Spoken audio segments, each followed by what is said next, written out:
నమస్తే. నేను ఇప్పుడు ఉత్తరాఖండ్లోని రుద్రప్రయాగ్ పరిసర ప్రాంతాల్లో ఉన్నాను. నా వెనకాలన్న చెట్లు ఫైకాస్ చెట్లు అంటారు. ఇది ప్రత్యేకమైనటువంటి జాతులు. ఇవి మన తిరుమల కొండల్లో మాత్రమే ఉంటాయి. దక్షిణ భారతదేశంలో నీలగిరి కొండల్లో తమిళనాడులో ఉంటాయి, ఇంకెక్కడ ఉండవు. ఇక్కడ మూల విషయానికి వచ్చేది ఏమంటే, ఈ మధ్యకాలంలో మోడీ గారు ఒక మాట అన్నారు, ముస్లింలకు బీసీ రిజర్వేషన్లు ఇచ్చేస్తున్నారు, ఆ కారణం వల్ల సమస్య వస్తుంది. ఇది నిజమైన విషయం అండి. ఎందుకు చెప్తున్నానంటే, అంబేద్కర్ రాజ్యాంగం ప్రకారము మత ఆధారంగా ఎక్కడ రిజర్వేషన్లు ఇవ్వమని చెప్పలేదు, కానీ మత ఆధారంగా రిజర్వేషన్లు చూపించబడ్డాయి.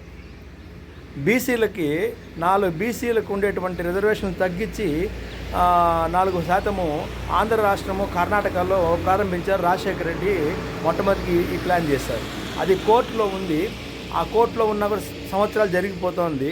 ప్రస్తుతం అది ఇతర రాష్ట్రాలు కూడా వ్యాపించేటువంటి పరిస్థితి. అందుకే మోడీ గారు చెప్పారు, ఖచ్చితంగా బీసీల రిజర్వేషన్లు బీసీలకి ఇవ్వాలా, ముస్లిమ్స్కి ఇచ్చేటువంటి పని మేము ఒప్పుకోమని చెప్పడం జరిగింది.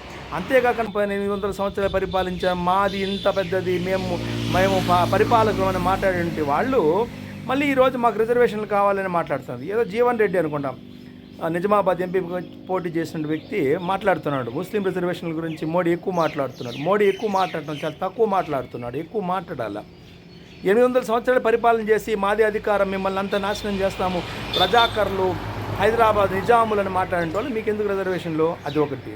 రెండో ముఖ్యమైన పాయింట్ ఏమంటే, ఐక్యరాజ్య సమితి ప్రకారము 5% దాటిపోయినటువంటి వాళ్ళని ఎవరికైనా మైనారిటీలు అనరు. వీళ్ళు 15% ఈరోజు దేశంలో ఉంటారు ముస్లిమ్స్. ఈ 15% ఉన్నప్పుడు వీళ్ళని ఎలాగా రిజర్వేషన్లు తీసుకోవాల్సిన, మైనారిటీ రిజర్వేషన్ ఎలా వస్తాయి, అది బీసీల కింద ఎలా వస్తుంది? కాబట్టి ఇది రాజకీయ ప్రేరితమైనటువంటి చర్యల్ని మోడీ గారు ఖచ్చితంగా అడ్డుకుంటారని, దానికి మా హిందూ ఉపాధ్యాయ సమితి తరఫున ముస్లిం రిజర్వేషన్లు వ్యతిరేకంగా మేము కూడా గలం విప్పుతామని తెలియజేస్తున్నాం. భారత్ మాతాకి జై, జై శ్రీరామ్. మిత్రులారా, నా వీడియో నచ్చినట్లయితే లైక్ చేయండి, షేర్ చేయండి, సబ్స్క్రైబ్ చేయండి. హిందూ జాతీయవాదం కోసం చేస్తున్న పోరాటంలో సహకరించండి.